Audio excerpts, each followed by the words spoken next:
누가복음 21장 29절에서 38절까지 말씀입니다. 예수님의 마지막 일주일을 세 토막으로 나눌 수가 있습니다. 첫째 토막은 입성을 하시고, 월요일은 상인들의 그 좌판을 뒤집어 엎으시고, 그 다음에 화요일 날은 종교 지도자들과 변론을 하신 날입니다. 그 다음에 두 번째 토막은 이제 제자들하고 보낸 시간인데, 수요일에는 가룟 유다가 예수님을 배반하려고 계획을 세우고, 그리고 목요일 날은 이제 제자들과 마지막 유월절 만찬을 드십니다. 그게 이제 성찬식, 그 다음에 세족식 유래가 되었고요. 그 다음에 세 번째 토막이 금요일 날입니다. 죽으시고, 그 다음에 토요일 날 무덤에 있고, 그리고 사흘째 되는 날, 주일날 새벽에 부활하십니다. 이게 주님의 마지막 일주일간의 그 여정인데요. 이 사복음서는 예수님의 생애를 기록했지만, 그러나 거의 대부분 3분의 1 이상은 예수님의 십자가와 부활에 초점을 맞추고 있습니다. 사도들도 복음을 전할 때 예수님의 생애를 전한 것보다도 예수님의 십자가와 부활을 주로 전했습니다. 계속해서 사람들이 지금 예수님을 따라다니고 있어요. 유월절을 지키려고 많은 순례자들이 지금 예루살렘에 들어왔기 때문에 백성들이 38절에 말씀을 들으려고 지금 예수님 주변에 있는 것을 볼 수가 있습니다. 그런 중에 29절, 30절 무화과나무에 대한 비유의 말씀을 해주셔요. 무화과나무와 모든 나무를 보라. 싹이 나면 너희가 보고 여름이 가까운 줄을 아나니. 이 구절을 우리가 유심히 봐야 됩니다. 우리가 성경을 볼 때 꼭 기억할 것은, 성경은 그 시대적 상황을 가지고 봐야 됩니다. 이 팔레스타인 땅이라고 하는 기후, 지리, 정치, 문화, 그런 배경들도 살펴봐야 되고, 성경 앞뒤 문맥, 그것도 살펴봐야 되고, 성경 전체에서 이 본문은 어떤 의미를 가지고 있나, 성경 전체 안에서 그 말씀을 봐야지, 그걸 콕 집어가지고 그것만 뽑아서 그렇게 보면 안 됩니다. 흔히 말하는 세대주의자들, 우리가 신학 이 사상 가운데 세대주의라는 게 있어요. 그런데 이 세대주의자들이 이 부분에 대하여 이 아주 잘못된 해석을 해가지고 많은 그리스도인들이, 많은 교회가 이 잘못된 종말론에 지금도 빠져 있고, 한때는 그런 곳에 빠진 적이 있는 사람들이 많습니다. 목회자도 그렇고 교인도 그렇고. 이 비유는 매우 간단합니다. 무화과 나무와 그 다음에 나무들, 모든 나무를 이렇게 보라 그랬어요. 무화과 나무만 얘기한 게 아니죠. 본문에 보니까 무화과 나무뿐 아니라 다른 모든 나무들, 그 나무들이 이제 겨우 내내 죽은 것 같은데 신기하게 봄이 되면 싹이 납니다. 눈 깜짝할 사이에 꽃망울이 생기더니 눈 깜짝할 사이에 꽃이 피어버립니다. 요즘도 이 강변을 걸어보면 하루가 달라요. 아직은 좀 꽃샘 추위가 있는데 벌써 강변에는 봄이 왔어요. 지금 예수님이 하시는 말씀이 그걸 가르치는 거예요. 추위가 안 지나갈 줄 알았는데 어느 순간 하루새가 달라지도록 진행이 되고, 그리고 온 천지가 눈 깜짝할 사이에 꽃잔치를 하는 거예요. 주님이 지금 그 얘기를 하십니다. 그런데 일부 세대주의자들은 이렇게 해석을 해요.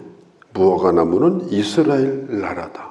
예루살렘이 멸망하고 예루살렘에서 추방당한 지 1900년이 지난 다음에 1948년 5월 14일 날 이스라엘이 독립했거든요. 국가가 다시 세워졌어요. 이스라엘이 독립했다는 것은 이게 마지막 주님의 재림이 가까웠다는 것을 의미한다. 갑자기 싹이 나가지고 이스라엘 나라가 세워졌다. 이것은 재림의 징조다.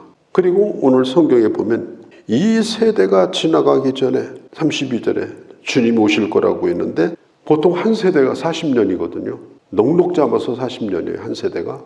그래서 그때 당시에 적어도 1988년이 오기 전에는 1980년대에서 90년대 주님이 올 거라고 믿는 사람들이 세대주의자들이 많았어요. 그런데 1988년에 아무 일도 안 일어났어요. 88 올림픽만 잘 치렀어요. 1988년이 지난 다음에 아직도 아무 일이 없어요. 이 세대주의 종말론에 빠져가지고 한국교회가 1980년대 후반부터 1992년도 종말론 파동이 일어나고 내노라는 교회들이 아주 쑥 빠시돼버렸습니다. 그리고 아직도 그 미련을 못 버리고 그 머릿속에 세대주의가 아직도 들어있어요. 그래서 우리가 이 성경을 바르게 보는 게 중요합니다. 기본만 가지고 있어도 되는 일인데 기본이 안 되니까 그냥 어디서 배운 거, 들은 거, 어디 세미나 가서 어디 배운 거 이런 거 가지고 교인들을 가르쳐 놓고 그렇게 하다 보니까 이런 불행한 일들이 생기는 겁니다. 이게 1992년의 그 종말론 파동도 이 세대주의 영향이 사실은 있었어요. 그런데 아직도 지금 그런 환상에 빠져가지고 살아가는 사람들이 있습니다. 중요한 것은 반드시 우리 주님이 재림하신다. 주님의 재림은 주님의 주권 속에 속해 있습니다. 그날은 주님만이 아신다고 했습니다. 실제로 이스라엘 나라를 상징하는 나무는요, 무화과나무가 아니에요. 포도나무예요. 그리고 올리브나무, 감람나무입니다. 그런데 억지로 그렇게 이 성경 해석을 그렇게 하게 되거든요. 사실은 이 무화과나무는 이스라엘에서도 활렵수에 속해요. 그래서 이제 겨울이 되면은 잎사귀가 떨어집니다. 거기는 아열대 지방이기 때문에 이 봄, 여름, 가을, 겨울이 거의 구분이 없어요. 그런데 그걸 구분할 수 있는 일이 뭐냐면 이 무화과나무가 말라 있다가 잎사귀가 나면 아, 이거 여름이 왔구나. 그러니까 예수님이 알기 쉽게 야, 무화과나무를 봐라. 아, 여름이 왔구나. 주님의 재림은 그렇게 온다. 반드시 봄이 오는 것처럼 반드시 주님은 재림한다. 그 징조를 보고 준비해라. 우리나라도 옛날에 농가 원령가라고 해가지고 노래가 있었잖아요. 학교 다닐 때 배운 거. 뭐가 있으면 뭘 심고, 뭐가 있으면 밭을 갈고, 뭐가 있으면 뭘 거두고. 농사 짓는데 아주 노래로 만들어가지고 그 농사꾼들이 그 노래를 기억하면서 농사를 지었어요. 농사도 그렇게 짓는데 그러니까 주님 오시는 것도 그렇게 예비하면서 항상 깨어서 그렇게 살라. 주님께서 그 예언을 해주신 것입니다. 우리가 머리를 들고 잘 살피면 급속도로 계절이 변하는 것처럼 주님의 재림이 임박한 것을 우리는 분명히 알게 될 거다. 이 세대는 사람의 한 세대가 짧잖아요. 마찬가지로 주님의 재림도 매우 긴박하게 올 거다. 얼마 남지 않았다. 이걸 지금 강조하시는 것이 이 세대라는 말씀이고 33절에 천지는 없어지겠으나 이 말은 베드로 후서 3장에 나오죠. 어마어마한 하늘이 종이장 말리듯이 말려버리는 그런 변혁이 일어날 때 하늘과 땅이 사라지는 그때에 주님이 오게 될 거다. 땅이 사라지고 하늘이 사라져도 하나님의 말씀은 사라지지 않는다. 성경이 말하고 있습니다. 사도 바울이 말을 했죠. 나는 육신이 연약하여 선을 행하려고 해도 왜 나는 죄를 짓는가.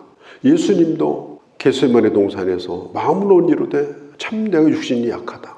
사람은 육신의 약함 가운데 살아갑니다. 그러나 아무리 육신이 약하다 하더라도 우리가 육신을 이겨야 될 게 한 가지가 있어요. 그게 뭐냐? 기도하는 생활이에요. 육신을 그대로 두면 잠자버려요. 그대로 둬버리면 게으른 습관에 빠져버려요. 아무리 교회를 오래 다니고 직분을 받았다 하더라도 이걸 이기지 못하면 결국은 신앙생활은 망가져버리고 말아요. 오늘 성경이 말하지 않습니까? 스스로 너희는 조심하라. 34절에. 그래서 늘 깨어 있어야 되는 거예요. 조심하고. 그렇지 않으면 방탕과 술 취함과 생활의 염려로 마음이 둔하여지고 문제는 뭐냐? 익숙한 거예요. 내가 늘 다니던 길, 또 내가 늘 하던 일, 어제가 오늘이고 오늘이 내일이고 아무 일도 안 일어나요.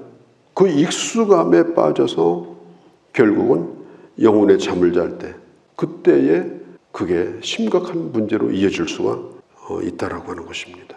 그것을 피하는 방법은 날마다 깨어서 기도하는 것이요. 하나님의 말씀으로 내 자신을 깨우는 방법입니다. 우리는 오감만 가지고 살아서는 안 돼요. 또 하나의 감각이 살아있어야 되는데 바로 그게 영적인 감각입니다. 34절에 보니까 생활의 염려로 마음이 둔하여지고, 이 염려라는 말은 목을 조른다는 뜻이에요. 목을 조르면 죽을 것 같잖아요. 목이 탁탁 막혀서. 염려는 그런 거예요. 염려가 한번 내 목을 누르면 죽을 것 같아요. 살아있으나 죽을 것 같아요. 두려움에 빠져요. 앞으로 어떻게 살까? 그냥 걱정이 태산 같고요. 앞일이 보이지 않아요. 그러면 마음이 둔해져요. 그러면 기도하지 않아요. 영적으로 죽어버려요. 그래서 염려로 말미암아 우리 마음이 둔해지지 않도록 해야 된다.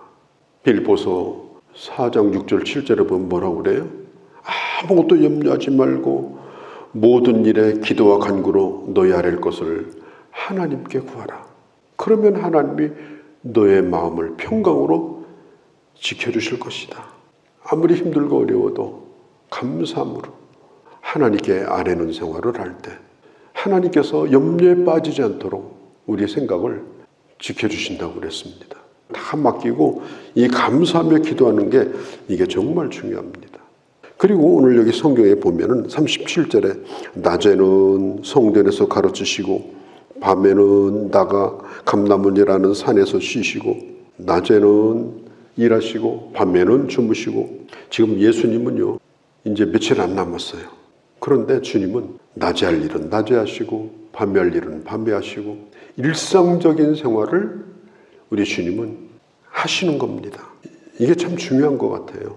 우리가 생활의 어떤 습관을 흐트러 버리지 않고 일상적인 삶 자체가 경건의 삶이 되도록 뭐 특별한 날을 만드는 것이 아니라 날마다 그런 규칙적인 삶, 잘 때 자고 일할 때 일하고 그런 삶을 예수님이 사셨는데 오늘 우리는 이 세대의 징조를 보며 날마다 주님을 사모하고 기다리는 마음으로 깨어있는 그런 하나님의 사람으로 살아가는 그런 주의 자녀들이 되어주시기를 바랍니다. 거룩하신 우리 아버지, 무화과 나무와 모든 나무를 보라. 싹이 나면 너희가 보고 여름이 가까운 줄을 자연이 알게 되는 것처럼 자연 만물을 다스리고 때를 따라 아름답게 하시는 하나님의 주권 속에서 반드시 주님의 재림도 그와 같이 우리에게 임할 것을 알고 이 세대가 가기 전에 주님 오실 것이라고 하는 마음으로 늘 깨어서 기도하게 하시고 염려와 잘못된 습관에 빠지지 아니하고 주님을 바라며 살아가는 그러한 저희가 되게 하여 주옵소서. 늘 경건의 길을 따라가는 그런 저희가 되게 하여 주옵소서. 오늘도 주께 의탁합니다. 우리 주 예수님의 이름으로 기도하옵나이다. 아멘.